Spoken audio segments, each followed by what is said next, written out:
Non-Spanish workers in Spain began queuing up to get their papers in order in 2005, 700,000 foreigners then, when growth was fine. The country welcomed them, and no other EU nationality came in higher numbers than the Romanians, just behind Ecuadorians.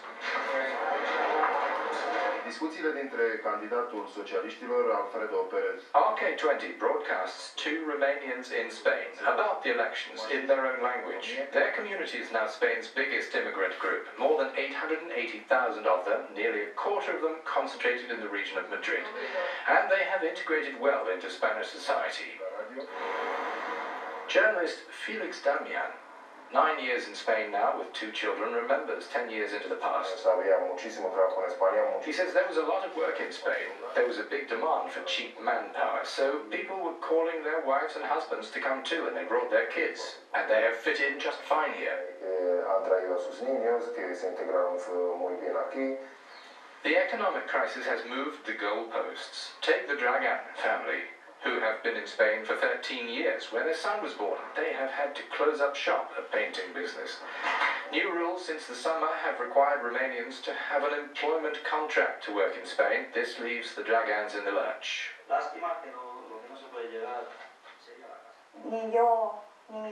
Mrs. Dragan says neither my husband nor I ever registered with Social Security or the Job Office. This affects us both. We've both lost our jobs. We'd like to go back to Romania, but we've been paying for a house here for 9 years, and our son is in school here, completely settled in since he was born here. So, for the moment, we're fighting to stay.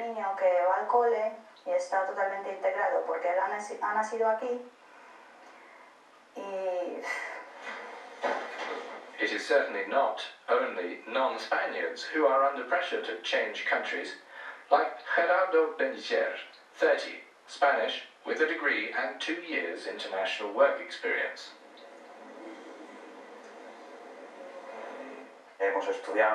He says we went to university, went abroad, learned languages, did thousands of internships, and then in the end, when we want to set up a life, we can't. Fed up from scraping around for job interviews in Spain, Gerardo took a decision. He says, I've had interviews, especially in the Netherlands. I've got another one on Thursday and also in Germany. His bags are packed. To take a deeper look at the impact of the crisis on immigration in Spain, we turn to a contemporary history professor at the University of Barcelona, Antoni Segura. In September, Spain's immigrant population went down for the first time in 13 years. What's your explanation? The decline has a lot to do with the current economic crisis, since that is also seriously affecting the Spanish government. Of course, there has been a rapid rise in unemployment over just a few years, and the weakest sectors of the labour market, which is to say immigrants, have been the first to lose their jobs.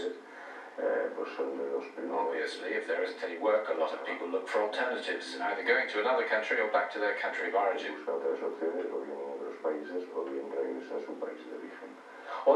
Another immigration aspect concerns students. They can't find work either, or work offered to them is underpaid in relation to their qualifications. Do you think the crisis is triggering a brain drain?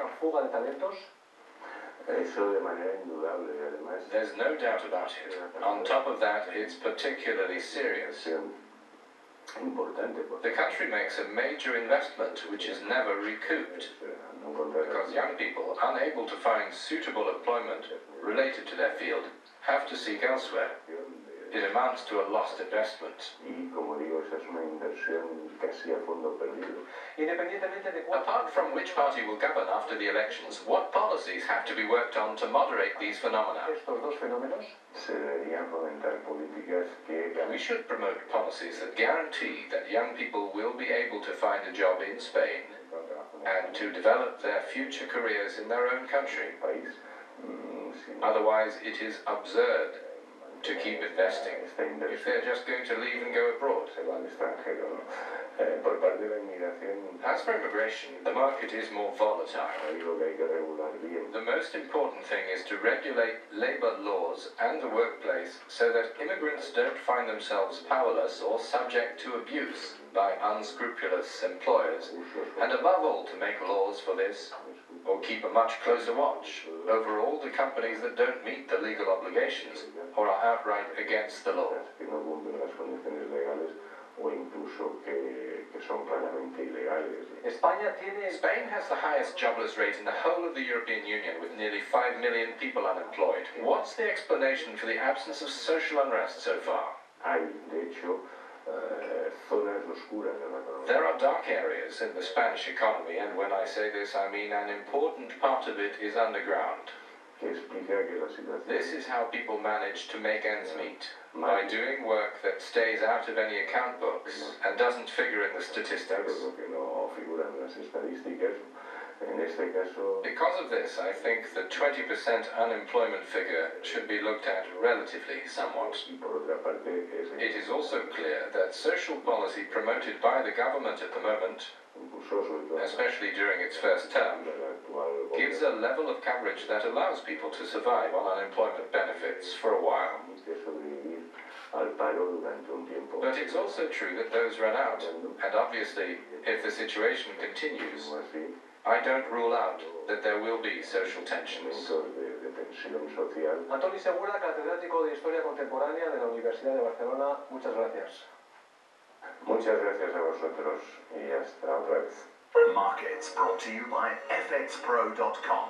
Trade Forex like a pro.